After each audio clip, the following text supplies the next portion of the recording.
my intention was to show that no matter how busy we are, dapat prina-prioritize pa rin po natin yung paglalagay ng bitamina sa ating katawan.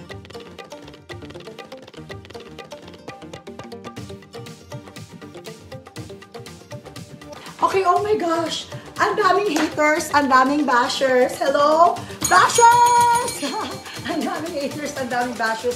Alam mo, i-clear na nga natin yan once and for all. Okay? I-clear na natin. Kwento ko sa inyo kung ano nangyari. So, nagpunta po ako sa Senate for the Eddie Garcia bill. Hindi po ako nakikipunta doon lagi because I am a full-time mom and wife. Also, online seller po ako. Okay? So, I don't always go to the Senate. It's just that I was there to support the Eddie Garcia bill. At saka, alam nyo, sobra kasi ito talaga hirapan ng asawa ko yung bill na yan. Okay? So, I was there to support my husband. Alright? Now, tumagal po yung, kasi last time parang nung second reading, nandun din ako, 6 o'clock tapos na. Now, every week talaga, I have a vitamin C drip. Okay? Diyan po kayo, medyo relax lang. Kasi, inisip nyo po na glutathione yung aking ginagawa. Okay? Linagay nyo dyan, gluta. Kanina nag-live selling ako, ang daming bumibili sa akin ng gluta. Okay?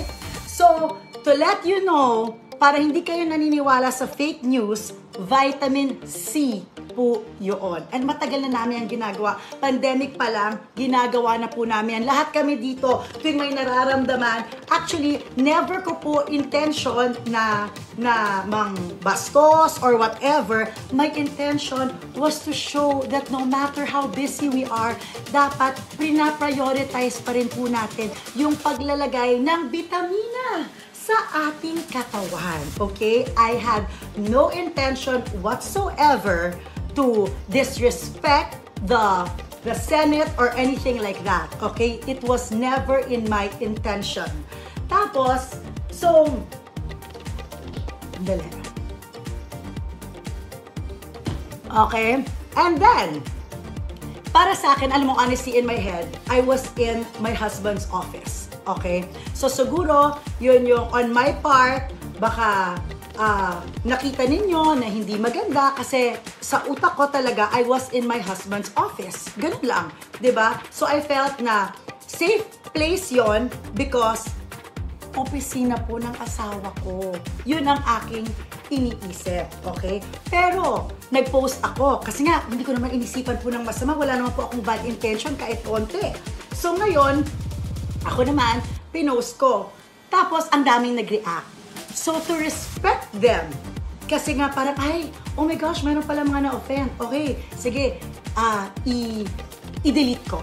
So, I deleted that post, but I never ever said that I was taking Glutadrip. It was vitamin C. Okay? Alright? Oh, yes, go! Bakit sa Senate? Because yung oras po. Dapat yun talaga, may appointment ako sa bahay. And then, sige, mag-question and answer tayo. Naging press con yung live selling ko. Sige, mag-press con tayo. Okay, kasi, thank you, sabi ni Edenburg, wag na po kayo mag-explain, hindi sila worth it, thank you. Ang toxic na mga tao dito, sabi na, wag tayo ganyan, maging happy tayo dahil maganda yung mga deals na ibibigay natin tonight. Okay? So, as I was saying, dapat, yung drip ko sa bahay talaga. Kaya lang nga, tumagal, inintay ko po yung asawa ko na 9 o'clock, nasa opisina pa rin. So sabi ko, dito na lang, pumunta na lang sila, hindi ko naman inisipan na, oh my gosh, maging national issue pala, diba? That's why I am saying sorry dun sa mga na-offend. Okay? But it was never my intention na i-offend kayo, gawing parang hindi ka respectable yung Senado. No, of course not. Okay? So now, I'm going to go back to my live selling and yung mga gustong mag-hate pa dyan, okay, go. Diba?